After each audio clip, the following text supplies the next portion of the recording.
जय नमोस्तु तत्त्वं च नन्दे आनन्दिमौ चेयनिनन्दसहा परमितत्ते पदे विन्दिपौ नमियो सिद्धस्वभाव गुरु वेशे गोपतिरुई गुपति ज्ञान सहकार तारणे तरणे समर्थ मुनि गुरु संसारे निवार धम्म जुतौ जिनेवर हम अर्थ है जो भय विनाश भव जो मुनौ ममल ज्ञान पर लोय देव को गुरु को धर्म को शास्त्री को बारंबार नमस्कार हो। ओंकार वेदांति शुद्धात्मितत्वं प्रेमामि नित्यं तत्त्वार्थसाधम् ज्ञानमयं साम्यकिदर्शिने त्वं सम्यक् चरणं चैतन्यरूपम्। बोलिए सहज समय शुद्धात्म देवी की जय हो जय हो जय हो। आचार्य प्रवर सद्गुरुवर तारण तरणमलाचार्य जी महाराज जी की जय हो जय हो जय हो। अमृतमय शुद्ध जिन देशना की जय हो जय हो जय हो।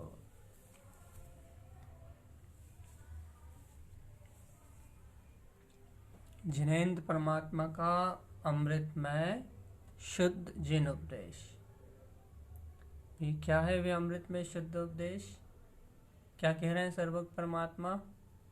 सर्वज्ञ परमात्मा कह रहे हैं कि ते सम शुद्धम जिन उक्त दिष्टम, कि जैसा जिनेंद्र भगवान ने शुद्ध समय देखा है।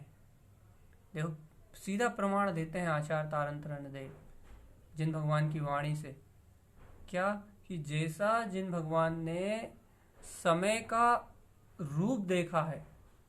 आपने देखा समय का रूप?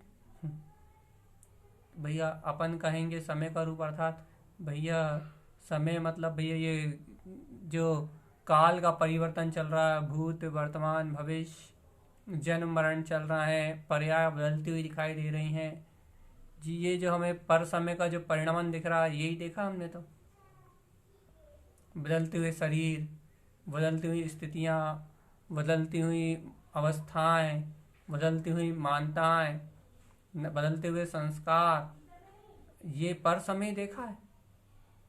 अज्ञान में जीव ने पर समय का ही स्वीकार किया है, पर समय की अनुभूति की है। लेकिन यहाँ आचार्य कह रहे हैं, यहाँ आचार्य परमात्मा जिन भगवान कह रहे हैं, क्या तुमने अपने अंतर में समय को देखा है? कौन से समय को भैया? कौन समय की बात कर रहे हो? मिनट, घड़ी, घंटा, दिन, महीना, साल, आज नया वर्ष है, हिंदू नया वर्ष। तो भैया जे बदलते हुए समय की बात कर रहे हो ना आप? नहीं, इस बदलते हुए समय की बात नहीं कर रहे। तो पर पर्याय रूप परिणमन में जो बदल रहा है, रूप रस गंध वर्ण आकार आकृति, इस बदलते हुए समय की बात नहीं कर रहा है। भूत वर्तमान भविष्य इस समय की बात नहीं कर रहा है। तो फिर कौन से समय को देखने की बात हो रही है यहाँ?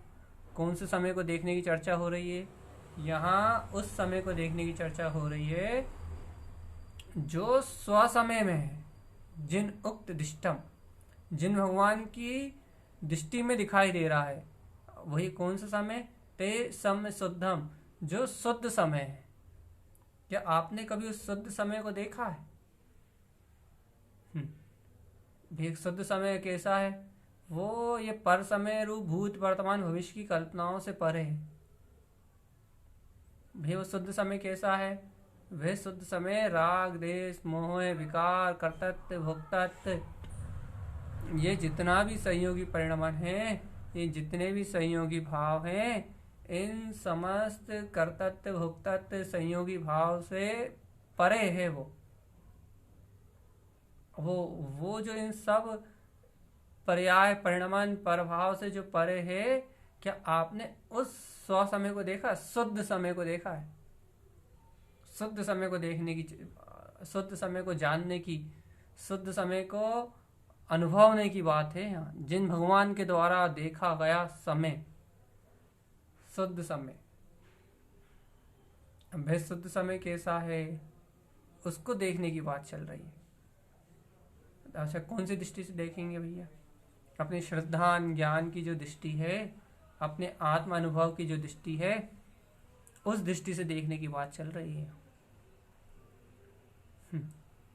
तब यहाँ सर्वज्ञ परमात्मा जिनेन्द्र आचार्य भगवंत सबसे पहले आपसे कह रहे हैं कि आपने जिन भगवान ने जो शुद्ध समय कहा है, जो शुद्ध समय बताया है, जो शुद्ध समय दिखाया है, क्या आपने अपने अंतर में उस शुद्ध समय अर्थात अपने अतीन्द्रिय शुद्धात्म स्वभाव को देखा है?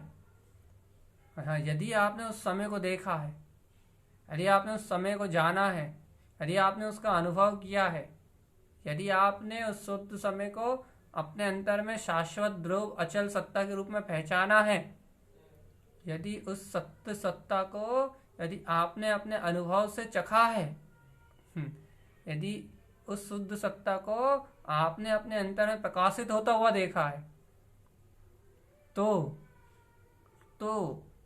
फिर उस शुद्ध सत्ता के प्रकाश के बल पे, उस शुद्ध सत्ता के श्रद्धान ज्ञान के बल पे फिर मिथ्यात्म मद मोह राग आदि खंड सब बिला जाएंगे, सब खंड खंड हो जाएंगे, सब चूर चूर हो जाएंगे, सब अपने आप ही धूरा का ढेर हो जाएगा। सब मिथ्या माया मोह निदान जितनी भी परिणति हैं, जितने भी अज्ञान भाव हैं, ये सब कुछ बिला जाएंगे, सारा का सारा पर्याय परिणाम बिला जाएगा भैया। लेकिन कैसे बिला जाएगा? ते शुद्ध दृष्टि तत्वार्थ साधन। जो भव्य आत्मा शुद्ध दृष्टि को अपने अंतर में ग्रहण करेगा, उस शुद्ध दृष्टि साधक का, उस शुद्ध दृष्टि श्रावक का ऑटोमेटिकली सारा पर्याय परिणाम, दुख रूप संसार, पंच परावर्तन की जो भटकन है, जो यात्रा है, भेद दुख रूप संसार, पंच परावर्तन की यात्रा, सब कुछ सारा का सारा नष्ट हो जाएगा, सारा का सारा बिला जाएगा, दुख रूप संसार बिला जाएगा। बस सिर्फ इतना सा उसके पास हो, क्या? तत्वार्थ साधन, अपने प्रयोजन भूत तत्व को साधने का लक्ष्य, अपने आत्म स्वभाव, अपनी प्रयोजन भूत सत्ता को अपने दृष्टि में रखने का लक्ष्य हो, अपने ज्ञान विज्ञान में स्वभाव की और दृष्टि हो, तो उसके क्रोध काम लोभ स्वार्थ अहंकार आदि जितने भी परिणाम हैं, अपने स्व समय श्रद्धात्म स्वभाव की श्रद्धा तत्वार्थ की साधना के बल पे सारे परिणाम अपने आप ही गल जाएंगे, सारे संस्कार अपने आप ही मिट जाएंगे।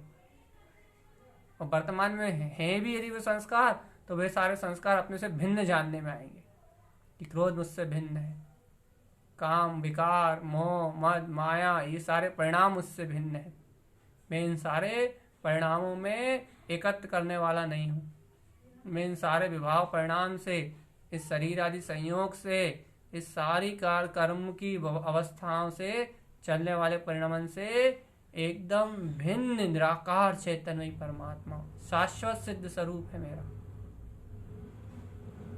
ऐसे अपने स्वयं के रूप का बोध, अपने रूप का बोध,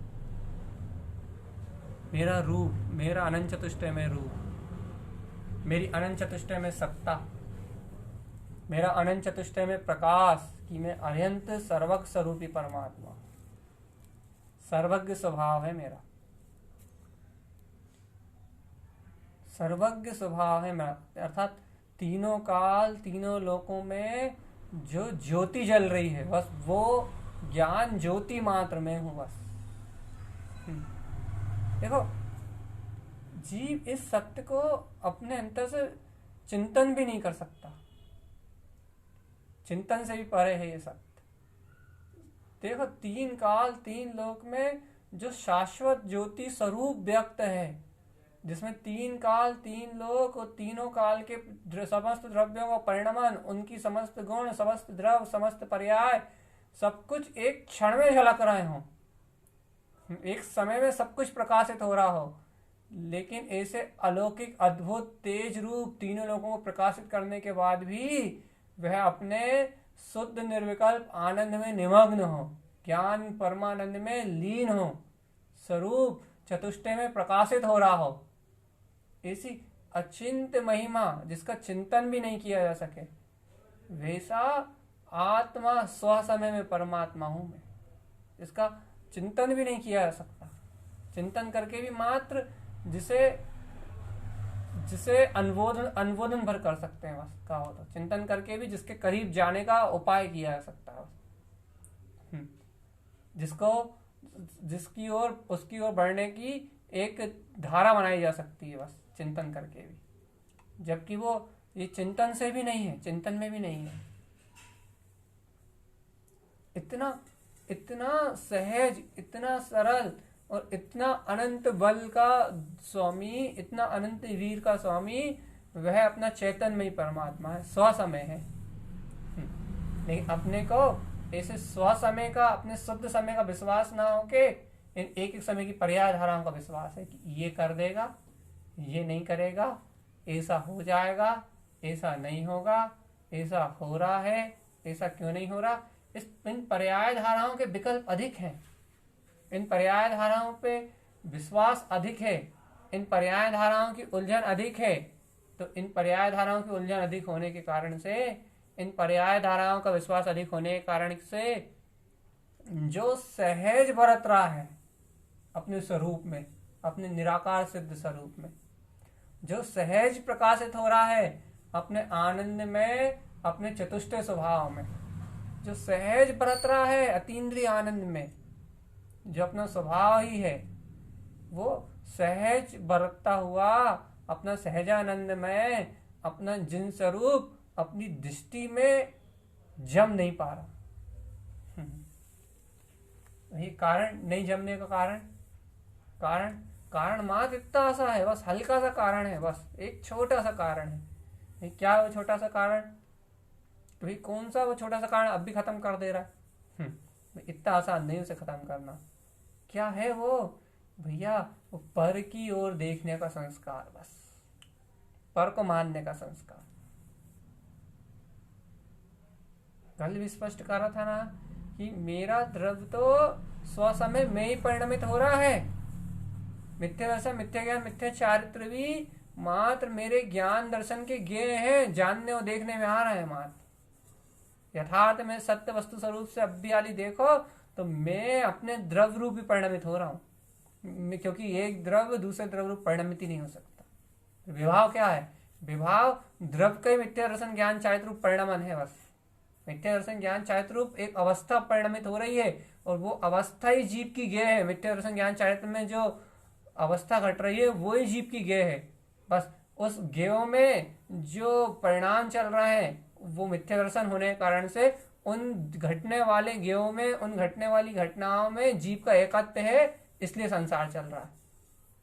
नहीं तो ज्ञानी को भी मिथ्या दर्शन मिथ्या चारित्र का परिणाम है, लेकिन ज्ञानी को मिथ्या दर्शन ज्ञान चारित्र का परिणाम है। आप जैसे संसारी जीव को है ना, वैसे मिथ्या दर्शन ज्ञान चारित्र का परिणाम अभी जब तक जितनी कर्म प्रकृति शेष रह गई है, अनंत अनुबंधी भाई मान लो अनंत अनुबंधी चली भी गई तो प्रत्येक अनाप्रत्येक संचलन जितनी कर्म प्रकृति रह गई उनका परिणाम तो शेष है नहीं है, विवाह भाव है या नहीं है।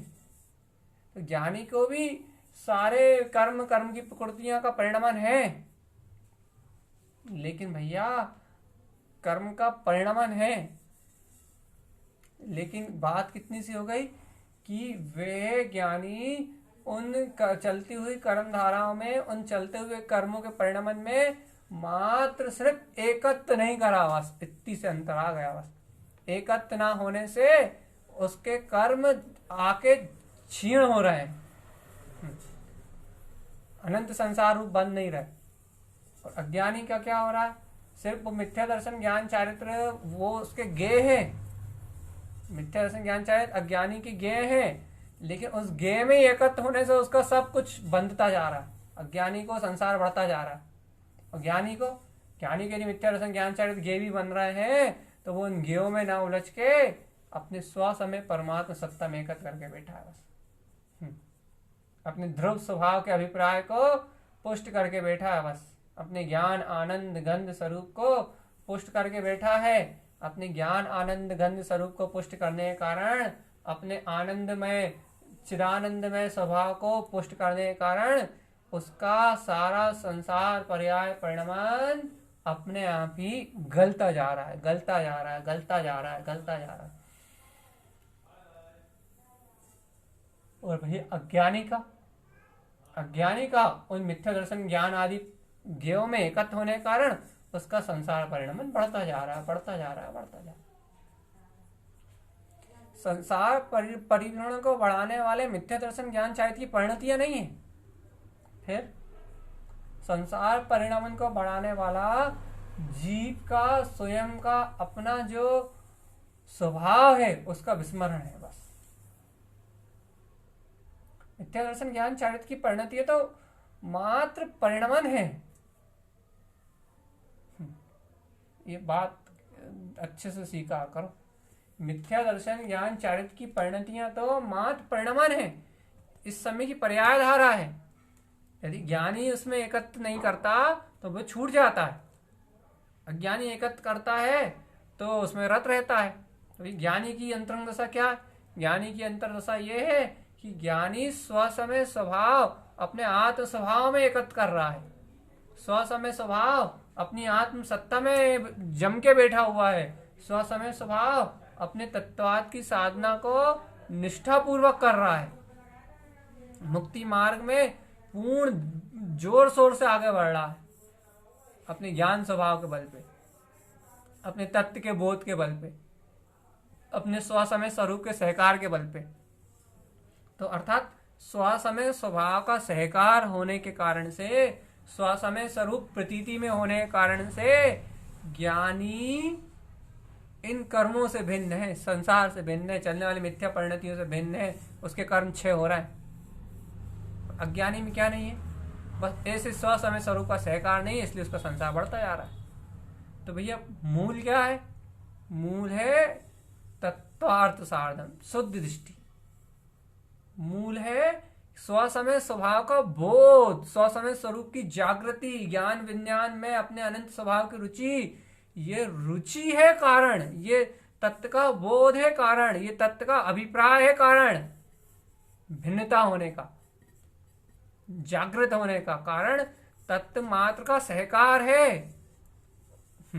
सम्यक दर्शन ज्ञान चारित्र की परिणतियां प्रकट होने के कारण तत्व मात्र का सहकार है, तत्व मात्र की निष्ठा है, तत्व मात्र में अभेदपना है।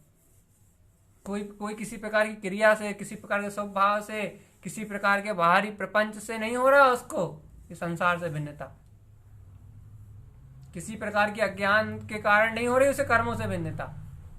तो फिर उसके स्वसमय में स्वभाव का जो अंतर सहकार है उसके कारण से हो रही है कि मैं तो निराकार चैतन्यमय परमात्मा।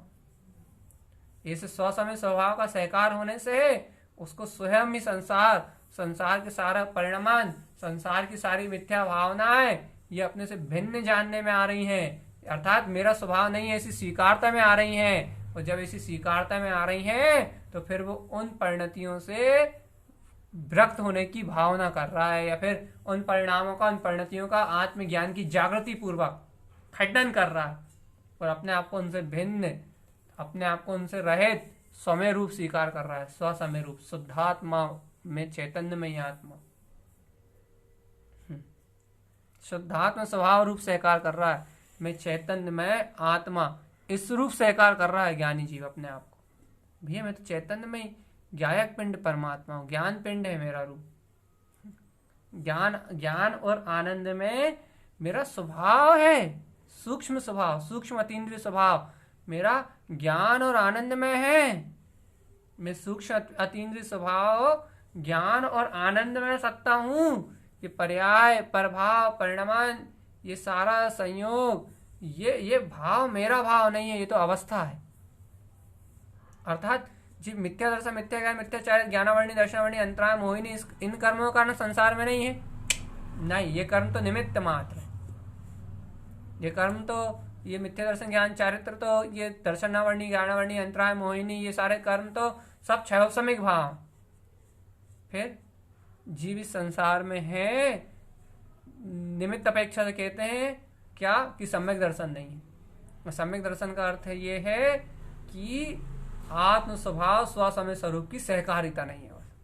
तो भैया सम्यक दर्शन निमित्त अपेक्षा से है, और निश्चय से कहेंगे तो सम्यक दर्शन का ही नाम ले रहे हैं कि स्वभाव का सहकार, तत्समय स्वभाव जो अपना स्वसमय है उस स्वरूप की सहकारिता, स्वीकारता, बस स्वरूप की स्वीकारता से ही तो सम्यक दर्शन की अवस्था उत्पन्न होनी, सम्यक दर्शन का पर्याय का जन्म होना, सम्यक दर्शन रूप श्रद्धान का उदय, सम्यक दर्शन रूप श्रद्धान की प्रकटता उस समय रूप शुद्ध ज्ञान स्वभाव के सहकार से तो होना है। परमात्मा बने बनाए सिद्ध प्रभु, वो परम दशा इस परमात्म सत्ता के सहकार से तो प्रकट होगी। उस परम दशा, वो अनंत अनंत ज्ञान विज्ञान में पद, वो अनंत केवल ज्ञान में स्वरूप, वो इस गायक स्वभाव के सहकार से तो प्रकट होगा। ये ज्ञान विज्ञान में अपना जो अर्घविंद स्वरूप है, ध्रुव जिन स्वरूप है, अपना जो ममले ममल स्वभाव है, इस स्वभाव के सहज सहकार करने से तो वो अनंत अनंत अनंत जो चतुष्टय में स्वरूप है वो उत्पन्न हो जाएगा। विकल्प करने की, कोई चिंता करने की कोई आवश्यकता थोड़ी ना, विकल्प में उलझने की या कोई उलझन में फंसने की कोई आवश्यकता थोड़ी ना, अपने आप ही उत्पन्न हो जाएगा, अपने आप ही अंतर से प्रकट हो जाएगा। अपना स्वसमय स्वरूप है, अपना अनंत चतुष्टय में स्वभाव है, स्वयं अंतर से उत्पन्न हो जाएगा। भी होगा कैसे उत्पन्न, होगा कैसे? एक ही उपाय है भगवान। देखो गाथा के वांछन पे जा रहे हैं अपन, समय स्वरूप की पुष्टि करते हुए। गुरु महाराज ने कहा था ते सम शुद्धम, उस शुद्ध समय को मूल में लेते हुए ब्रह्म स्वरूप निरंजन जो अपना निराकार में ज्ञान रूप है, जो अनित्य भाव से रहित है, उसकी सिद्धि करते हुए अपन मूल गाथा के प्रयोजन पे जा रहे हैं। क्योंकि गाथा कह रही है कि शल्यम त्र्यम चित्त निरोध नित्यम, कि ज्ञानी साधक के चित्त में कोई भी सल ठहरती नहीं है। ज्ञानी साधक के चित्त में कोई भी चिंता ठहरती नहीं है। ज्ञानी साधक के चित्त में कोई भी परिणाम, अर्थात मिथ्या सल हो, चाहे माया की सल हो, चाहे निधान रूप हो, अभिलाषा, इच्छाएं, कामनाएं हो, अर्थात ज्ञानी साधक के चित्त में किसी भी प्रकार की सल का रुकना नहीं होता। जब उसकी निशल्य वृत्ति कहलाती है, तभी तो वो निर्द्वंद होके, निशंक होके अपने ज्ञान स्वभाव में आचरण करता है।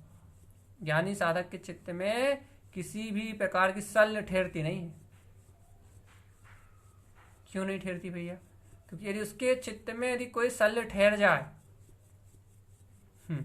कोई भी सल स्थापित हो जाए, कोई भी चिंता यदि उसके चित्त में रुक जाए, कोई भी उलझन में यदि वे फंस जाए, तो फिर उसका ज्ञान सक्रिय कैसे रहेगा? उसका ज्ञान तो सल्यों को, उन सल्यों में ही उलझा रहेगा ना।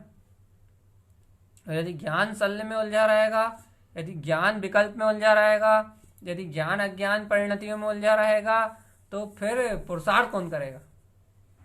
स्वरूप के आनंद में कौन रहेगा? गायक कौन रहेगा? साक्षी कौन रहेगा? ज्ञानी का तो पूरा साधना का मार है। ज्ञानी तो पूरा बैलेंस बनाने वाला है। ज्ञानी तो स्वभाव में चरण करने वाला है। ज्ञानी तो शुद्ध चारित्र में आचरण करने वाला है। जब ज्ञानी सम्यक्त के पुरुषार्थ को बढ़ाने वाला है, ज्ञान ही जब श्रद्धान को उजागर करने वाला है, ज्ञानी जब चारित्र को स्वरूप रमणता में अपना सहकारी बनने वाला है, तो अब जब वह ज्ञान का ही प्रसाद उदित होना है, जब ज्ञान का ही अंतर्बल उत्पन्न होना है, तो अब ये बता, यदि वो उपयोग, वह ज्ञान यदि शल्य में लगा रहेगा, मिथ्या सल, क्या होगा? कैसे होगा? क्यों होगा? जब 6 द्रव्यों का परिणमन स्वतंत्र अपने गुण अनुरूप परिणमन हो रहा है, तो किसका क्या होगा? मिथ्या सल काय की?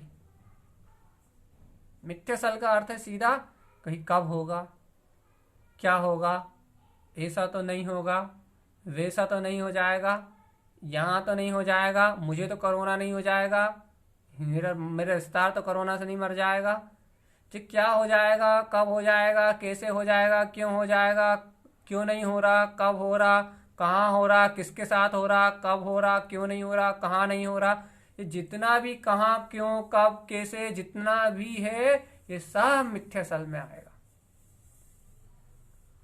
लिख लो बिल्कुल, अपने अंदर नोट कर लो बिल्कुल। कब कहाँ कैसे क्यों कब कहाँ किधर इधर उधर जो कुछ भी सल रूप आया वे सब मिथ्या सल। भैया माया सल में क्या है? धन कंचन कामनी, भैया मान की इच्छा, अपमान की इच्छा, माया के पीछे भागना, धन लोभ स्वार्थ काम के अहंकारों में रत रहना, धन कंचन स्त्री पुत्र परिवार अर्थात मोह माया भोगों परिणाम में लिप्त रहना, ये क्या है? धन कंचन कामनी कीर्ति। ये इनमें कंचन कामनी कीर्ति में ये तीन सल है भैया। काय की यानी तीन तीन तीन बातें आती हैं कंचन कामनी कीर्ति माया सल के अंतर्गत। भैया माया कौन से रूप में पकड़ती है?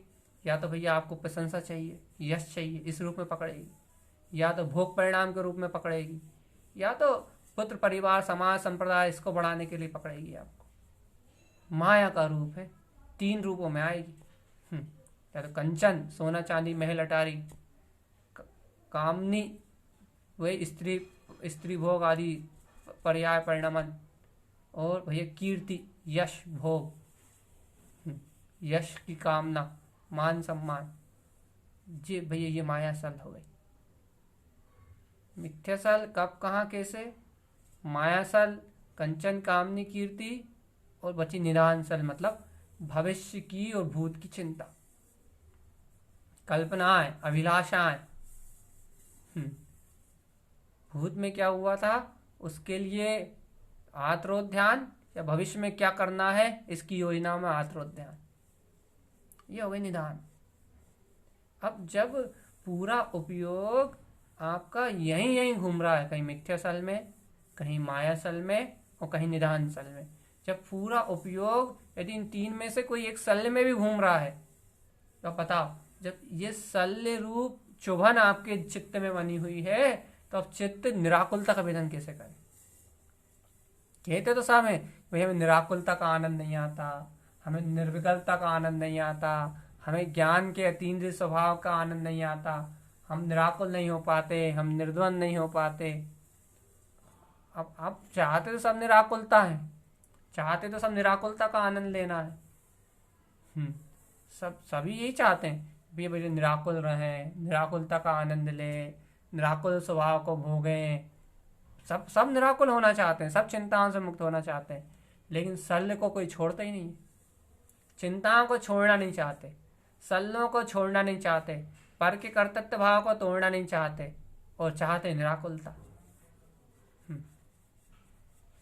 चाहते निराकुलता। अब कैसे मिलेगी निराकुलता ये बता। निराकुलता का मूल मंत्र है कि शल्यों का निरोध करना,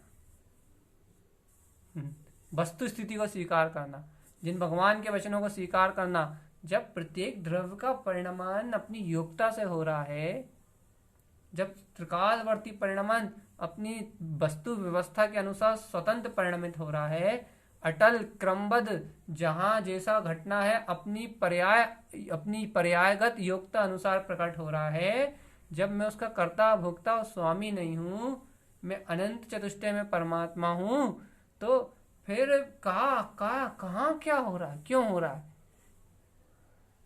किसके लिए हो रहा है, शल्य किस बात की? जब मैं करता नहीं, जब मैं भोगता नहीं, जब मैं स्वामी नहीं, तो फिर शल्य काहे की है, चिंता किस बात की है? चिंता किस बात की, आकुलता किस बात की, फिक्र किस बात की? यहाँ तो निश्चल रहने की, निशंक रहने की बात है कि मैं तो अनंत चतुष्टय में परमात्म सत्ता ही हूं। मुझ में कोई पर्याय नहीं, मुझ में कोई परिणमन नहीं, मुझ में कोई भाव नहीं, मुझ में कोई आकुलता नहीं, मुझ में कोई अज्ञानता नहीं, एकदम निसल निसल, बिल्कुल निसल। इतनी दृढ़ता आए अंदर में कि गुरु महाराज कह रहा है कि सल्यम त्र्यम चित्त निरोध नित्यम। अपने चित्त में सल्यों के लिए स्थान नहीं है। सल्यम त्र्यम चित्त निरोध नित्यम, नित्य। ऐसा नहीं यहाँ भैया अभी जिन भगवान के वचन सुन रहे हैं तो नहीं कर रहा है सल, चलो भैया ठीक है, आप भगवान मंदिर आ गए, गुरु महाराज की वाणी सुन रहा है तो भैया कोई सल्य नहीं, भाड़ में जाए सब कुछ। और भैया मंदिर से बाहर गए, जिन भगवान के वचन सुन लिए, फिर वही जिन्हें भगवान की वाणी सुन रहा है अभी तो चलो भाई कच्छु चिंता नहीं है। और अब भी वाली कोई थोड़ी देर से इधर उधर की बात आई, थोड़ा सा वातावरण बना, थोड़े से निमित्त संयोग मिले राग द्वेष के, थोड़े से मोह आदि के निमित्त संयोग मिले, थोड़े से अपने मन के रस के निमित्त संयोग मिले, तो बस फिर वही चालू, वही गोरख धंधा, क्या होगा, क्या होगा, क्यों होगा, कब होगा, कैसे होगा। थोड़े से निमित्त मिले और फिर वही लग गए।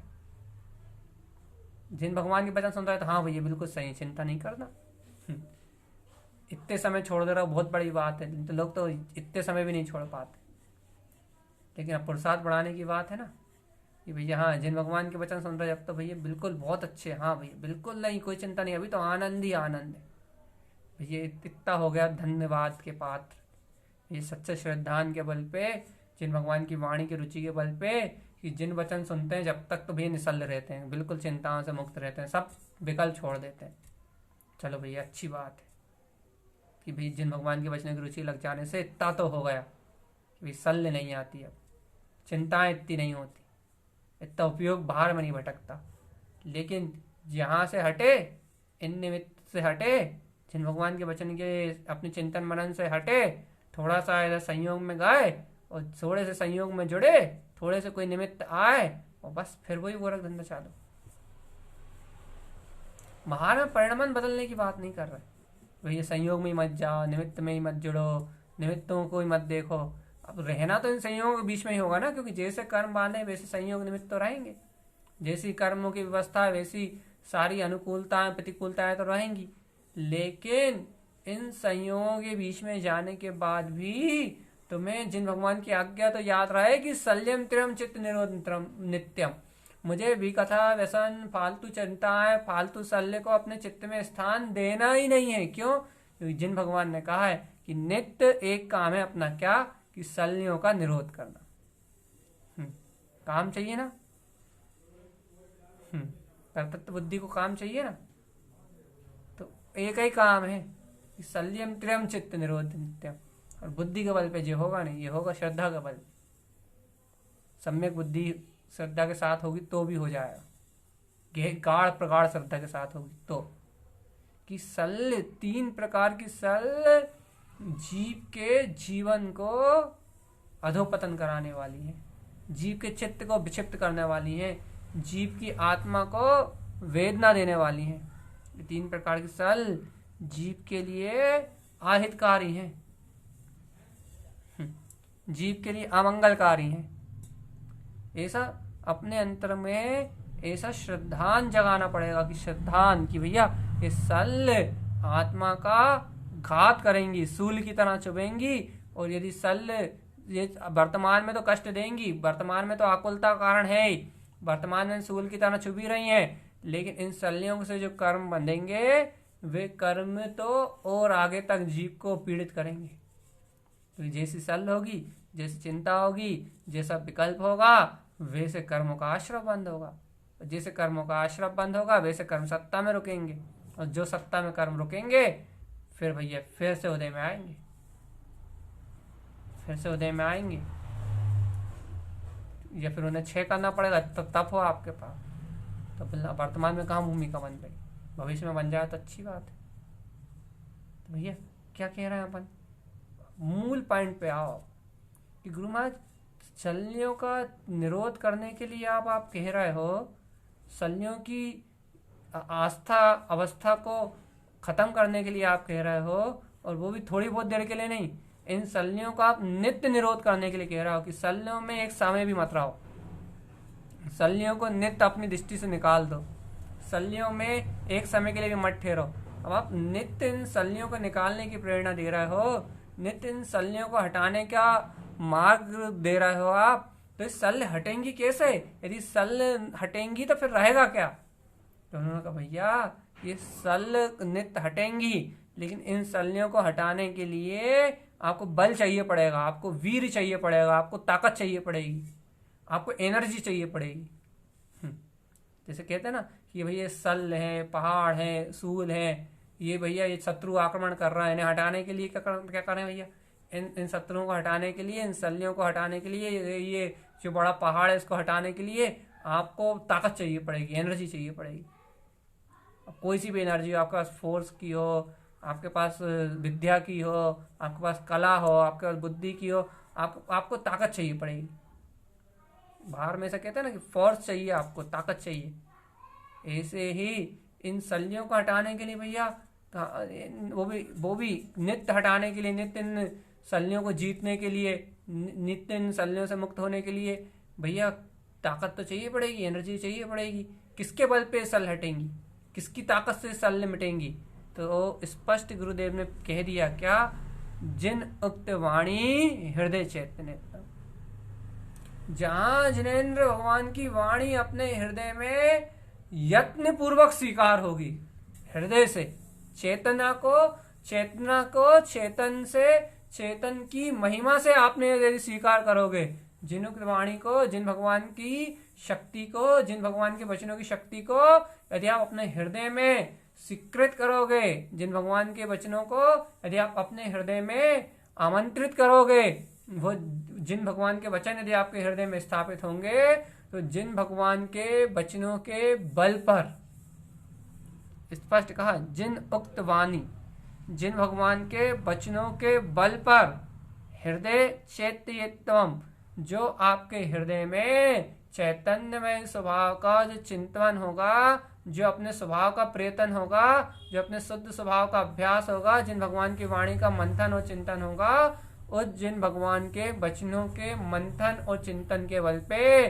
जिन भगवान के वचनों के सहकार के बल पे, सिद्धांत और ज्ञान के बल पे कह लो, आपका अपने आप ही इन शल्यों को निरोध करने का जो पावर आपको चाहिए, जो पावर आपको चाहिए इन शल्यों को हटाने के लिए, इन चिंताओं का निरोध करने के लिए, इन मिथ्या माया निदान आदि इन शल्यों को परिहार करने के लिए जो एनर्जी आपको चाहिए, जो वीर आपको चाहिए, जो पुरुषार्थ आपको चाहिए, वह पुरुषार्थ, वह बल, वह वीर, वह बुद्धि, या वह ज्ञान, वह चारित्र, वह दर्शन, वो सब आपको जिन भगवान के वचनों की अपने हृदय में स्वीकारता करने पे उत्पन्न हो जाएगा।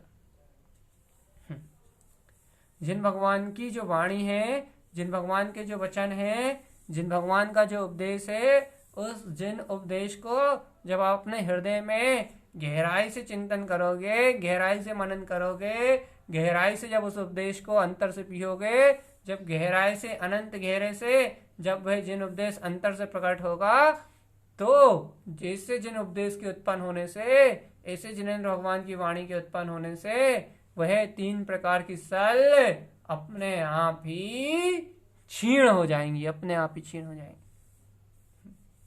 और वह 3 प्रकार की शल्य ऑटोमेटिकली क्षीण होंगी, वह 3 प्रकार की शल्य अपने आप ही बुलाएंगी, तो ये जीव इस संसार सागर के जो अनंत परिभ्रमण है, उन सारे परिभ्रमण से मुक्त हो जाएगा। यह है मार्ग, यह है मार्ग। इस मार्ग को जैसा जिनेन्द्र भगवान कह रहा है वैसा ही स्वीकार करना पड़ेगा। आप सोचो कि अपने मन से, अपने धन से काम चल जाए तो नहीं होगा। जैसा जिनेन्द्र भगवान कह रहा है, जैसे जिन भगवान के वचनों में आ रहा है, जैसा जिनेन्द्र भगवान स्वरूप कह रहा है, वस्तु का जैसा स्वभाव दर्शाया जा रहा है, वैसा ही यदि आप स्वीकार करोगे तो उसमें कोई जरा सा भी ताल फेर बदल नहीं चलेगा, जरा सा भी सिद्धांतों में समझौता नहीं चलेगा।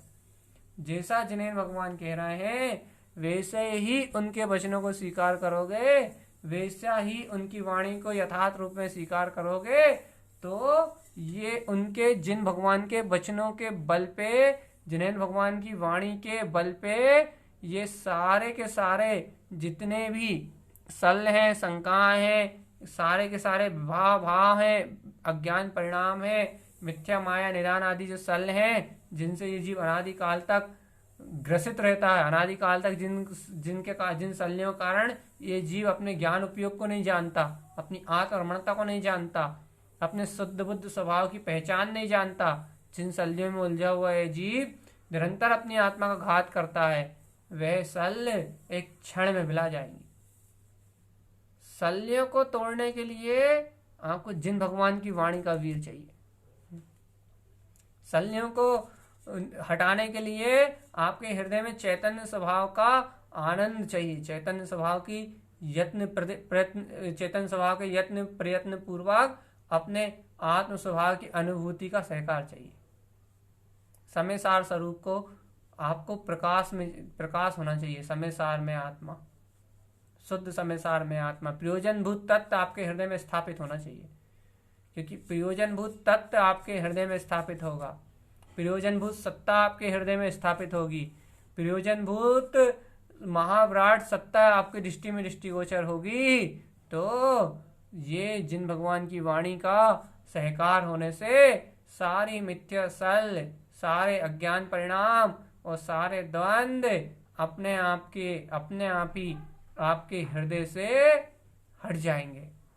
आपके अंतर हृदय में आपके स्वभाव की स्वीकारता होगी ना जिन वचनों से, चैतन्यमय सत्ता की स्वीकारता, तो अपने आप ही आपका हृदय जिन भगवान के वाणी के प्रति समर्पित रहेगा।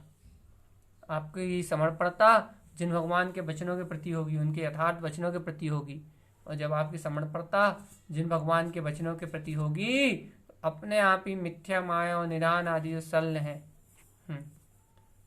जी भैया बहुत खतरनाक शल्य है, मिथ्या माया और निदान आदि जो शल्य हैं, जिसके कारण जीव धन कंचन कामनी कीर्ति मिथ्या विकल्प कर्ता भोक्ता आदि की भी आशा तृष्णा की कामनाओं में जलता रहता है, भूत वर्तमान भविष्य की चिंता में उलझा रहता है। यदि ये तीन शल्य जीवन से खत्म हो जाए और जिन्हें भगवान की वाणी का हृदय में स्थाप हो जाए, तो समझ लो 100% मोक्ष मार्ग आज ही हो गया, आज ही मुक्ति मिल गई। क्यों भैया, क्यों आज मुक्ति मिल गई? मिथ्या माया निदान सल टूटने का मतलब समझ रहे हो? सब कुछ खत्म हो जाना, संसार ही खत्म हो जाना। संसार जीवित ही इन पे है, संसार जीवित ही इन शल्यों पे है, इन चिंताओं पे है, इन विकल्पों पे है। जीव शरीर से जो क्रियाएं करता है उनसे बंद तो 2-5-10% भी होता होगा भगवान, होता हो तो मुश्किल से 2-5% भी नहीं होता शरीर की क्रियाओं से बंद तो। लेकिन जो जीव निरंतर परिणाम करता है, जो शल्य विशल्य अभिप्राय, मिथ्या लक्ष्य, मिथ्या ज्ञान भावधारा, इनसे होता है 99.99% बंद। क्रियाएं तो पुद्गल का परिणाम है, लेकिन उन क्रियाओं के साथ जो भाव स्थिति है, मैं कर रहा हूं, मैं धर रहा हूं, मैं बना रहा हूं, मैं मिटा रहा हूं, ये जो भाव स्थिति है, इस भाव स्थिति से है बंद। यदि भाव स्थिति खत्म हो जाए तो जीव ज्ञायक ना हो जाए, शरीर के परिणाम का ज्ञायक हो जाए। भाव, वो भाव जो स्थिति है, जो चिंता है, जो आकुलता है, जो शल्य है, वह है जीव का संसार।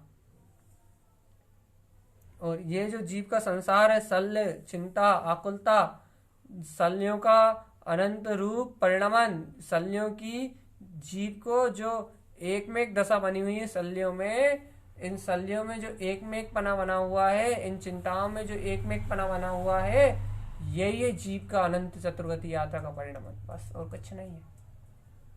और गुरुदेव की आज्ञा यदि चित्त में बैठ जाए, जिनुक्त वाणी हृदय चैतन्य, जिन भगवान की वाणी का यदि वीर अंतर से उत्पन्न हो जाए, चिंतन अब शब्द तो देंगे ना, तो चिंतन में यदि अपना स्वरूप उत्पन्न हो जाए, उदित हो जाए, आत्मचिंतन की वृत्ति बन जाए, आत्म स्वभाव की रुचि की वृत्ति बन जाए, तो अपने आप ही क्रमशः पूरा संसार क्षीण होता जाएगा। मिथ्या सल विलाएगी तो भैया शुद्ध दर्शन उत्पन्न हो जाएगा, माया सल विलाएगी तो ज्ञान विशुद्ध हो जाएगा, और ये निदान सल विला गई तो चारित्र की प्रकटता हो जाएगी, पूर्ण रूप से विला गई तो सम्यक की निर्मल अवस्था उत्पन्न हो जाएगी, आत्मचारित निश्चय चारित उत्पन्न हो जाएगा, आत्मरमणता रूप। क्यों? क्योंकि सल चित्त में नहीं रहेंगी तो फिर चित्त में क्या रहेगा? आत्मरमणता रहेगी। सल चित्त में नहीं रहेंगी तो उपयोग कहाँ जाएगा? स्वभाव में जाएगा। जब पर पर्याय नहीं रहेंगी, परोन्मुख दृष्टि नहीं रहेगी, इन सलियों का चिंतन नहीं रहेगा और जिन्हें भगवान की वाणी रहेगी, जिन्हें भगवान के वचन रहेंगे, तो भैया उपयोग कहाँ जाएगा? स्वरूप की ओर जाएगा, आत्म स्वरूप की ओर चरण करने के लिए जाएगा। और यदि उपयोग आत्म स्वरूप में चरण करने के लिए जाएगा, चेतन चेतन का स्वभाव का आह्लाद करेगा, चेतन स्वभाव का बहुमान करेगा, आत्मरंजन में मस्त होगा, अतीन्द्रिय सत्ता के सहकार में आनंदित रहेगा, अतीन्द्रिय स्वभाव की मस्ती में मस्त रहेगा। तो भैया ऐसे अतीन्द्रिय आत्म स्वभाव की मस्ती में मस्त रहने वाले भव्य जीव को, ऐसे अतीन्द्रिय आनंद को भोगने वाले भव्य जीव को अपने आप इन सलियों का अभाव हो जाएगा। सलियों का अभाव मतलब संसार का अभाव हो जाएगा। और देखो तो आगे गुरु महाराज क्या कह रहे हैं कि ऐसे जीव जो इन सलियों से छूट गए हैं, ऐसे जीव जो जिन भगवान के वचनों की सच्ची शरण को ग्रहण कर गए हैं, वे सच्चे जीव, वे सच्चे श्रावक, वे भव्य जीव मिथ्यात देव गुरु धर्म दूरम। वे जीव ही मिथ्या देव से, गुरु से, धर्म से दूर रहेंगे बस। और जिन्हें ऐसे जिन भगवान के वचनों की वाणी का श्रद्धान नहीं हुआ, जिनका चित्त नाना प्रकार की सल्ले में उलझा हुआ है, वे जीव तो रागी देशी गुरुओं के पास जाएंगे कि उनके राग देश की पूर्ति हो जाए, या फिर वे जीव वो जाएंगे भैया कोई क्या बोलते हैं मिथ्या देव के पास, जो हमारी मनोकामना पूरी हो जाए, हमारी इच्छाएं पूरी हो जाए, या फिर मिथ्या धर्म में ये कर लें, वो कर लें, यहाँ भटक लें, वहाँ भटक लें, ये पुण्य में कर पुण्य की क्रियाएं कर लें, ये नियम व्रत कर लें। मिथ्या धर्म में सब आएगा। बाहर से जिन्होंने भगवान को मानने वाले को नमस्कार करने का नाम जैन धर्म थोड़ी ना, जैन शासन थोड़ी ना, जिन भगवान की आज्ञा में रहने का नाम जैन शासन। वो दूर हो जाते हैं। मिथ्या देव गुरु धर्म दूरा, मिथ्या शब्द से ही दूरी हो जाती है। जो कुछ झूठ है, जो कुछ असत्य है, जो कुछ क्षणभंगुर है, जो कुछ नाशवान है, जो राग देश में है, वे सब दूरी का कारण है। किसकी दूरी का कारण है? सम्यक दृष्टि की दूरी का कारण है।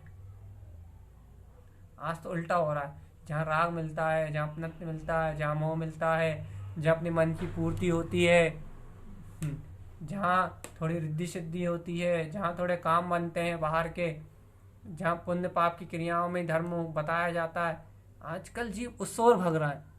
उल्टा कलयुग है ना, कलयुग है ना, तो जीव उल्टी दिशा में भग रहा है। उल्टी दिशा की ओर उनका परिणमन हो रहा है। उल्टी दिशा में उन जीवों की परिणति पलट रही है। जहाँ दिखावा है, जहाँ भीड़ है, उस ओर भाग रहा है जीव। क्योंकि पंचम काल है ना, तो उन्हीं जीवों के पास बाहर में वाह वाह दिख रही है जो प्रपंचों में रत है, और जो वही निर्दोष है, जो प्रपंचों से दूर है, उनके पास उनकी बात कौन सुनने जा रहा। तो भैया यहाँ उल्टा परिवेश है, क्योंकि काल का परिणमन उल्टा है, लेकिन बाहर का काल का परिणमन उल्टा है। जो जिस परिणमन पे दृष्टि नहीं रख के जो सुलझ गया, जो जिन भगवान के वचनों को हृदय में स्वीकार करके बैठा है, जो जिन भगवान की वाणी को हृदय में धारण करके बैठा है, जो जिन भगवान के वचनों से प्रीति करके बैठा है, वह जीव, वह भव्य आत्मा इन मिथ्या देव गुरु धर्म से दूर ही रहता है। दूर दूर दूरम लिखा गुरु महाराज, छोड़ने नहीं कहा। छोड़ने क्यों नहीं कहा भैया? क्योंकि उसने तो पकड़ा ही नहीं है। जिन भगवान के वचनों का सहकार जिसे है, वे मिथ्या देव गुरु धर्म को तो मानता ही नहीं है। उसके पास मिथ्या मानता तो है ही नहीं, सम्यक दृष्टि तो है ही वो, लेकिन दूरम इनकी संगति भी नहीं करता। संगति अर्थात यदि ये संयोग मिले भी तो वो इन संयोगों से दूर भागता है। भैया मजबूरी है, अब घर में रह रहे हैं तो मानना पड़ता है, करना पड़ता है। ये सब सारे बहाने, ये सारी मन की माया, ये सारे परिवेश, भैया बीमार है तो क्या करें, वो परेशान होंगे, ये होंगे, ये सारे बहाने, ये सारी अज्ञानता, ये सारे उलझने उसके पास नहीं चलती। उसके पास तो एक सिद्धांत चलता है बस, मिथ्या मतलब दूर, मतलब दूर, राग देश मतलब राग देश, मिथ्या मतलब मिथ्या, मिथ्या गुरु मतलब मिथ्या गुरु।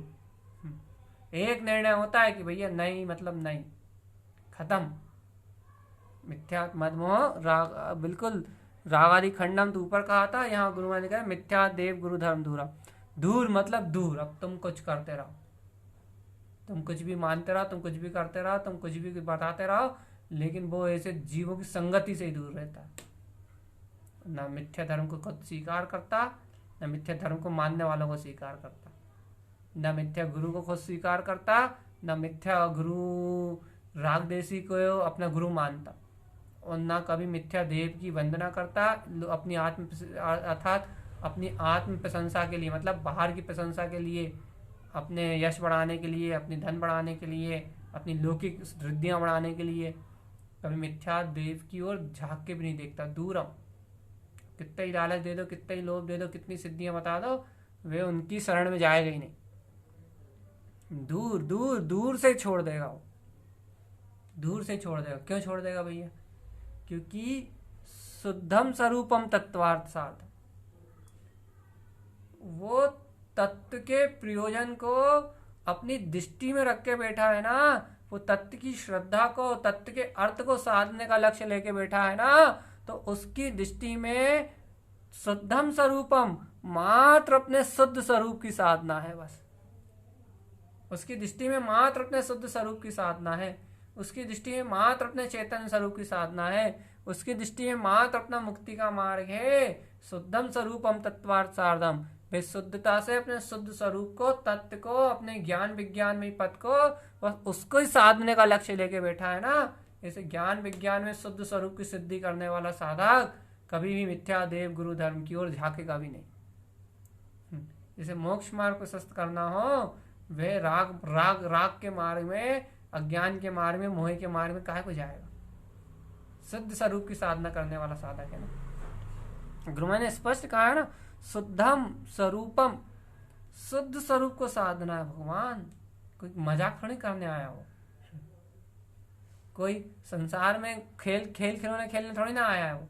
यहाँ पर ये जय भाव मिला है, थोड़ी देर ऐसा कर लो, थोड़ी देर इनके साथ रह लो, थोड़ी देर ये कर लो, थोड़ी देर वो कर लो, सारी क्रियाएं काम कांड कर लो, सारे कर्म कर लो, वो सब बढ़िया। चर्चा भी सुन लो आत्मा की, थोड़ा बहुत श्रद्धान भी कर लो, और सबके साथ भी रहो। भाई ऐसा काम करने थोड़ी ना आया, कोई खेल थोड़ी चल रहा है। आत्म स्वभाव की रुचि की बात है यहाँ, तत्व के श्रद्धान की बात है यहाँ तो आत्म स्वरूप में निष्ठावान जीव की बात है। आत्म स्वरूप में, आत्म स्वभाव के निष्ठा में उतरे हुए जीव की बात है कि यदि शुद्ध स्वभाव को साधना है, शुद्ध स्वरूप को स्वीकार करना है, शुद्ध तत्वाद की साधना में संलग्न रहना है, तो फिर बस स्वभाव के अलावा कुछ नहीं। मिथ्यात्म मोह से दूर, और शल्यम त्रियम चित्त निरोध नित्यम, जिस चित्त में सल दिखे तो निरोध, एक ही काम है उसका। तो जिन वाणी का, जिन भगवान ने के जो वचनों में चैतन्य में स्वभाव आया है, उसका मंथन, चिंतन, आराधन, भक्ति, बहुमान, और दूसरा काम है क्या कि अपने शुद्धम स्वरूपम में, तो शुद्ध स्वरूप मात्र हो बस।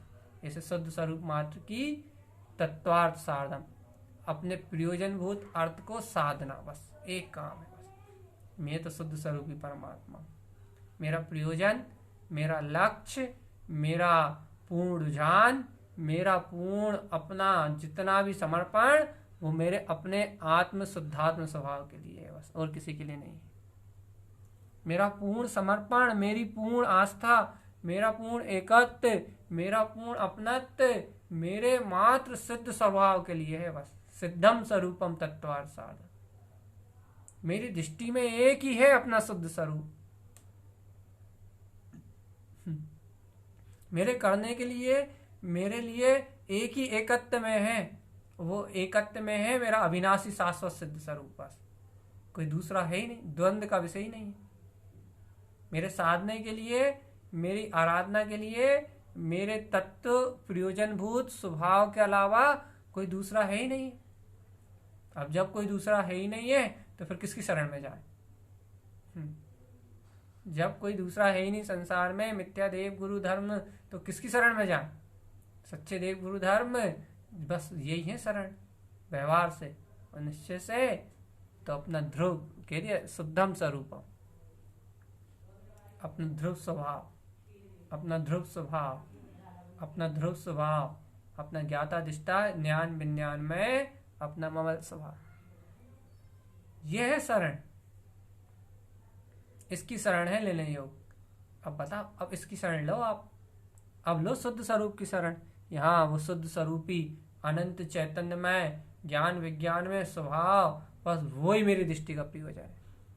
और ऐसे नहीं डरे चिपटे से, हाँ भैया सुन रहे हैं आपको तो हाँ भैया, हाँ भैया, हाँ स्वभाव की शरण है ना, हाँ आनंद आ गया, दशा बन गई, स्थिति बन गई, ऐसे नहीं। सल्ले मल्ले सबका निरोध करके, बाहर से दृढ़ों के मिथ्या देव गुरु धर्म की कोई बात चले तो हट, सबको एक तरफ आग लगा के, बिल्कुल पुण्य पाप की क्रियाओं में, शल्य विकल्पों में, अज्ञान भावना में बिल्कुल सबसे दूरी बना के, एकदम दूरी बना के, और बिल्कुल निशल्य होके, निशंक होके कि बस मेरा तो अतीन्द्रिय शाश्वत ध्रुव स्वभाव है, शुद्ध स्वभाव को साधना है, प्रयोजनभूत सत्ता को साधना है, तो बस मैं तो ममल स्वभावी भगवान आत्मा दृढ़ता के साथ, ना कोई भय, ना कोई शल्य, ना कोई शंका कि क्या होगा क्या नहीं होगा, कुछ इष्ट होगा या अनिष्ट होगा। भैया संसार में जब कुछ इष्ट अनिष्ट है ही नहीं तो क्या इष्ट और क्या अनिष्ट, क्या अच्छा होगा क्या बुरा होगा, कोई क्या कहेगा और कोई क्या नहीं कहेगा। जब संसार है ही नहीं, संसार से कोई प्रयोजन ही नहीं है, तो कुछ इष्ट अनिष्ट नहीं है। यहाँ इष्ट तो एक है बस, अपना शुद्ध सिद्ध मुक्त शुद्धम स्वरूपम, बस इष्ट एक ही है, तत्वार्थ सार्धम। इसके अलावा जो भी है सब अनिष्टि है। फिर कोई चिंता नहीं, कोई फिक्र नहीं, कोई शल्य नहीं, बस एक शुद्ध शुद्ध शुद्ध शुद्ध शुद्ध शुद्ध शुद्ध शुद्ध शुद्ध शुद्ध शुद्ध शुद्ध शुद्ध, जिसे साधना है, जिसको प्रयोजन में लिया है, बस वो सिद्ध स्वरूप मात्र सत्ता। अब जब प्रयोजन में ही ले लिया, जब लक्ष्य में बना लिया, जब अपना एम ही बना लिया, निशाना ही साध लिया जब, तो बस तीर उसी दिशा में छूटेगा। जो केंद्र बिंदु में है, जिसका निशाना साधा है, यदि आप निशानेबाज सही हो तो आपका हर एक तीर वहीं छूटेगा। यदि निशाना लगाना सही नहीं आता, निशानेबाज आप सही नहीं हो, आपका एम सही नहीं है, आपके लक्ष्य और केंद्र बिंदु पे आपको फोकस होना नहीं आता, तो फिर कहीं राग भाव में, कहीं द्वेष भाव में, फिर कहीं कर्तव्य परिणाम में, फिर ये भी कर लो, ये भी कर लो, ऐसा भी बताया था, ऐसा भी सुना था, ऐसा भी पढ़ा था, ये भी इनने बोला था, वो भी उनने बोला था, सारी खिचड़ी बनेंगी एक साथ। सब जगह परिणतियां भगेंगी, सब जगह उलझन होंगी, सभी जगह सारे भाव दशा परिणमित होंगी। लक्ष्य परिपक्व है, दृष्टि अचूक है और आपका निशाना एकदम अचूक है, तो फिर हर एक बाण, एक भी बाण ऐसा नहीं होगा जो अपने लक्ष्य से आसपास भी जाए। हर एक बाण अपने लक्ष्य पे ही जाएगा। ऐसे ही भगवान जब तत्व अर्थ सार्धम, जब तत्व मात्र की श्रद्धा है, जब प्रयोजनभूत तत्व ही मात्र लक्ष्य में है, तो फिर हर एक पुरुषार्थ सिद्धम स्वरूपम, अपने सिद्ध स्वभाव, अपने आकर्ता अभोक्ता ज्ञाता स्वभाव की ओर ही जाएगा। परम निरंजन अतीन्द्रिय स्वभाव की ओर ही जाएगा। ज्ञान विज्ञान में अपनी इष्ट सत्ता की ओर ही जाएगा। फिर एक भी भावना या एक भी अपने स्वभाव के पुरुषार्थ के नाम पे एक भी इधर उधर की छलावा ग्रहण नहीं किया जाएगा, इधर उधर कुछ भी मिला जुला भाव ग्रहण नहीं किया जाएगा। बस लक्ष्य में स्वभाव है तो फिर निश्चिंत, क्योंकि हर एक परिणति जब भी परवान चढ़ेगी तो अपने परम पारिणामिक के लिए चढ़ेगी। जब भी उठेगी अंतर से हुलक तो अपने निराकार विंद स्वभाव, निर्विकल्प स्वभाव के लिए उठेगी। जब भी भावनाओं का वेग ज्वर उठेगा, शल्यों का निरोध करते हुए जब भी ये उपयोग चेतन चित्त में चिंतन की धारा उठेगी, ज्ञान उपयोग का अंबार उठेगा, तो वे सब कर्मों को बहाते हुए अपने ध्रुव स्वभाव की ओर ही जाएगा। सबको टालते हुए, सबको हटाते हुए, सारी बाधाओं को नष्ट करते हुए अपने अनंत चैतन्य निर्विकार शुद्ध स्वभाव की ओर ही जाएगा। सारा तत्व चिंतन मनन, जिन भगवान की वाणी का आराधन अपने चैतन्य में स्वभाव की अनुभूति के लिए उत्पन्न होगा। बस शुद्ध लक्ष्य से शुद्धता की ओर, शुद्ध लक्ष्य से शुद्धता की ओर, आनंद की ओर, स्वयं की ओर बढ़ता हुआ, स्वयं की ओर बढ़ता हुआ पुरुषार्थ, स्वयं की ओर उठता हुआ पुरुषार्थ। यदि है ऐसी स्वीकारता, यदि है ऐसी बलवत्ता, यदि है ऐसा रुझान, तो है ये बात कोई बढ़िया नक्की 100% वाली बात। यदि ऐसा पुरुषार्थ है, ऐसी स्वीकारता है, तो यदि ऐसा पुरुषार्थ नहीं है, अर्थात ऐसी स्वीकारता नहीं है, यदि अंतरात्मा से ऐसी रुचि नहीं है, अंतरात्मा का ऐसा रुझान नहीं है, तो बस फिर जो कुछ भी है सब माया है, सब माया है, सब पदगल का परिणाम है, सब अज्ञान भाव है, सब संसार भाव है। सारा का सारा परिणाम, सारी की सारी पर्याय और सारी की सारी परिस्थितियां सब बिला जाने वाली हैं और क्षीण हो जाने वाली हैं। इन परिस्थितियों से, इन अज्ञान भावनाओं से, इन विभाव भावों से अपना कुछ लेना देना ही नहीं है। स्वीकार करो भगवान, स्वीकार करो, हृदय से स्वीकार करो इस बात को। जितना बन सके, जितना हो सके, उतनी अंतर से स्वीकार करो, क्योंकि इस स्वभाव के लक्ष्य के अलावा जो कुछ भी दिखाई देगा वो सब माया का ढेर है। और जीव ने अनादिकाल से सब कुछ बदला, सब कुछ परिवर्तित किया, भाव बदले, दशा बदली, स्थिति बदली, पुण्य पाप के संयोग बदले, शरीर बदले, सब बदला है, लेकिन अपने लक्ष्य को भर नहीं बदला। बस शरीर भी बदल चुका है, यहाँ तक कि अनंत पर्याय तो हम हर समय बदल ही रहा है। अनंत शुभ अशुभ परिणाम तो अनंत बार क्रियाएं भी बदल चुका है। सब कुछ बदल चुका है, सारा कुछ बदल चुका है और सब बदला ही रहा है, लेकिन अंतर का अभिप्राय नहीं बदला। बस शुद्धता का लक्ष्य नहीं बैठा। बस उस शुद्ध लक्ष्य के ना होने से, उस शुद्ध स्वभाव मात्र की दृष्टि ना होने से, उस शुद्ध स्वरूप मात्र की सहकारिता ना होने से इतना पंच परावर्तन का अनंत आलाप विलाप, जितना भी संयोग दिख रहा है, जितनी भी आकुलता व्याकुलता दिख रही है, वो सब उत्पन्न हो रहा है। जितनी भी आकुलता, जितनी व्याकुलता, जितना भी परिवेश, जितनी भी पर्याय धारा है, वह सब मात्र इसलिए है। क्यों है भैया? किस लिए भैया? कि इस जीव को अपना स्वभाव का लक्ष्य नहीं है। बस सिर्फ इसलिए, सिर्फ एक छोटा सा कारण, और ये अनंत संसार का कारण है। कहने के लिए छोटा सा, शब्दों में कह दो छोटा सा है, लेकिन अंतर से देखो तो यही वो पहाड़ है, यही वो अटकन है जीव की, यही भटकन है जीव की। क्या कि जीव इस भटकन में, इस विपरीत अभिप्रायों में, इन विपरीत मान्यताओं में, इन विपरीत परिणतियों में भटक रहा है। इन विपरीत परिणतियों में भटकते भटकते अनंत काल से संसार में घूम रहा है। एक बार सत्य का, तत्व का लक्ष्य, गुरु महाराज देखो हर गाथा में क्यों कह रहे हैं तत्वार्थ सार्धम, तत्वार्थ सार्धम क्यों कह रहे हैं? बार बार कह रहे हैं। क्यों कह रहे हैं शुद्ध दृष्टि तत्वार्थ सार्धम, शुद्ध दृष्टि तत्वार्थ सार्धम क्यों कह रहे हैं? बार बार ये विषय क्यों आ रहा है? इस बात को वजनदारी से देखना पड़ेगा कि विषय बार बार आ रहा है। ऊपर की गाथा में कह दिया गुरु महाराज, नीचे की में फिर कह रहे हैं, और आगे की गाथा में फिर कहेंगे। तत्व अर्थ है क्या? साधना है क्या? सार्धम, ये सार्धम क्या है? सार्धम चीज क्या है? सार्धम है क्या? इस चीज को, इस सार्धम अर्थात चीज कह रहे हैं, मतलब इस सार्धम को अपनी अंतर अनुभव की कला से परखना पड़ेगा।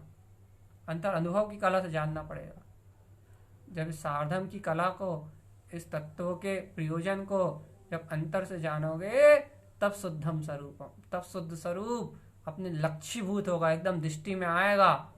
जहाँ जहाँ शुद्ध स्वरूप अपनी दृष्टि में आएगा, सिद्ध स्वरूप अपनी दृष्टि में आएगा, उसका लक्ष्य और प्रयोजन होगा, तो अपने आप ही आपकी समस्त परिणतियां, समर्पण, आपकी भावना, आपकी आराधना, आपके चिंतन मनन की धारा सब उस स्वभाव की ओर अपने आप बहने लगेगी। आपका उपयोग उस ओर बहने लगेगा। आपका उपयोग स्वभाव की ओर परिणमित होने लगेगा। आज खेतों के उपयोग ढलता नहीं, मन लगता नहीं है, चित्त लगता नहीं है, फिर आप उस स्वभाव के धारा में बहे बिना रह नहीं पाओगे। एक समय के लिए भी उसका विरह होगा तो आवाज आएगी, समय ना भी है सोई। अब तो एक समय भी विरह अच्छा नहीं लगता, वहां से हटने का भाव नहीं होगा। चिंतन से, मनन से, आराधन से, बाहर बाहर मन की संतुष्टि नहीं, मन की संतुष्टि वाला नहीं, क्योंकि कर्मोदय रूप पर धाराएं तो चलेंगी, लेकिन कर्मोदय रूप धारा चलते समय भी उन कर्म रूप धारा से भिन्नता का भाव, उनमें क्या बोलते हैं, साम्य दृष्टि, जितना अपनी पात्रता अनुसार उनमें साम्य दृष्टि, उनमें समतामयी भाव, और अपनी ओर पलटने की रुचि, अपने ज्ञान विज्ञान में स्वभाव की ओर पलटने की रुचि, अपने आनंदमय स्वरूप में पलटने की रुचि, ध्रुव तत्व में पलटने की रुचि, ज्ञान विज्ञान में स्वसमय स्वरूप में पलटने की रुचि। रुचि रुचि रुचि रुचि रुचि से परिणमन होता है। रुचि रुचि रुचि। हे चैतन्य राजा, इस स्वभाव की रुचि जगाओ, स्वभाव की बलवत्ता लाओ। बाहर में कर्म आवरण, कर्म आश्रव वन टलेंगे, नियम से टलेंगे, और जब बाहर में कर्म आश्रव वन टलेंगे, संयोग नियोगों में, निमित्तों में अनुकूलता का प्रसंग उत्पन्न होगा, कर्म में अनुकूलता आएंगी, अपने आप ही सारा कुछ अपने आप बदल जाए। सारा जैसी अनुकूलता आप बाहर में चाहते वैसी भी अपने आप समय पे उपस्थित हो जाएंगी, अपने समय पे पर्याय बदल जाएंगी, समय पे सारी पर्याय आपके अनुकूल आ जाएंगी। पर्याय की चिंता मत करो, वो तो आ जाएंगी आपके अनुकूल, लेकिन आज इस समय आप स्वभाव की रुचि जगा लो। बस जितनी जगा सकते हो उतनी जगा लो। आज स्वभाव मात्र का श्रद्धान कर लो। आज शुद्धम स्वरूपम, बस एक रटना कि शुद्ध स्वरूप, शुद्ध स्वरूप, शुद्ध स्वरूप, शुद्ध स्वरूप, शुद्धम स्वरूपम, शुद्धम स्वरूपम, शुद्धम स्वरूपम और शुद्धम स्वरूपम। मेरा शुद्ध स्वरूप तत्व मात्र को मेरे को साधना, एक लक्ष्य, एक के अलावा कोई दूसरा लक्ष्य नहीं। अपना तत्व त्रिकाली ध्रुव स्वभाव, अपना तत्व त्रिकाली ज्ञान स्वभाव, इस मात्र अपने स्वसमय मात्र का लक्ष्य बस। जितनी अंतर से, जितनी हृदय से, जितनी गहरी अपने तत्व की भावना प्रकट हो जाएगी, अपने तत्व का श्रद्धान उत्पन्न हो जाएगा, अपने तत्व का ज्ञान अंतर से जागेगा, उतनी जल्दी, उतनी सरलता से इस जीव का स्वयं से मुक्ति का मार्ग बनेगा। स्वयं से मुक्ति का मार्ग बनेगा, स्वयं में मुक्ति का मार्ग बनेगा, ये याद रखना है। स्वयं से मुक्ति का मार्ग बनेगा, स्वयं में मुक्ति का मार्ग बनेगा, क्योंकि मैं स्वसमय परमात्मा। देखो 2-1 दिन और चलेगा इस गाथा का वांचन, और ये गाथा का वांचन बाहरी परिवेश को सुधारने वाला है, याद रखना। अर्थात चित्त की निर्मलता से प्रारंभ हो रहा है ये गाथा। ये 5 नंबर की गाथा ज्ञानी साधक के चित्त की विशुद्धता का परिपक्वता है। ये 5वें नंबर की गाथा में ज्ञानी साधक का चित्त बिल्कुल साफ सुथरा हो जाएगा। जितना 4थे नंबर की गाथा में हुआ था ना, अभिप्राय की विशुद्धि को लेकर अपन ने कितने सारे पहलुओं को उत्पन्न कर करके उस संसार दुख रूप कैसे लगेगा, इस बात को सिद्ध किया था। ऐसे ही 5वें नंबर की 4थे नंबर में संसार दुख रूप लगा था, मिथ्यात्म राग आदि परिणतियों का खंडन हुआ था।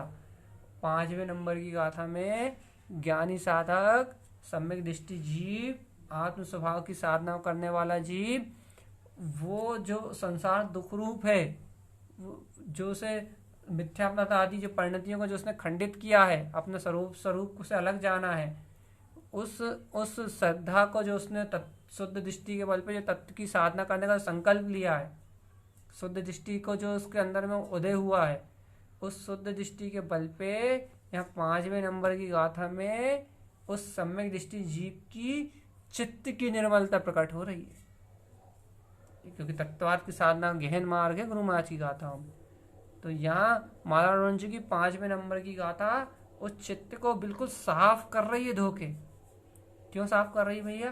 क्योंकि जिन वाणी रखना है वहाँ, जिन भगवान के वचन रखना है वहाँ, चैतन्यमय स्वभाव का आनंद रखना है वहाँ, इंद्रिय विषय भोगों में आनंद नहीं बनाना, संसार के भोगों में आनंद नहीं बनाना, पाप विषय कसाय में आनंद नहीं बनाना, जन्म मरण में आनंद नहीं बनाना, कसाय भाव में आनंद नहीं बनाना। तो फिर अब हृदय में जिन भगवान की वाणी की स्थापना करना है।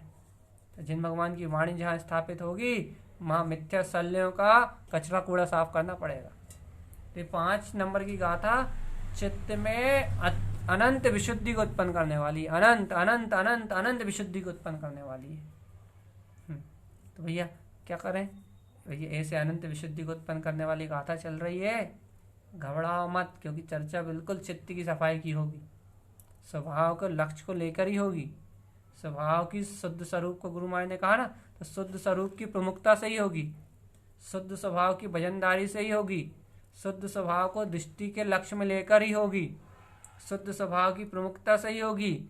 लेकिन शुद्ध स्वभाव की प्रमुखता से होगी, लेकिन होगी चर्चा शल्यम त्रयम चित्त निरोध नित्यम, शल्यों का निरोध करने की होगी, शल्यों के साथ जीने की नहीं होगी। लेकिन क्या पहली भूमिका में क्या होता है? शल्य भी चलती रहा और कहता असत्य है, तो शल्यों का महत्व गिराया जाता है।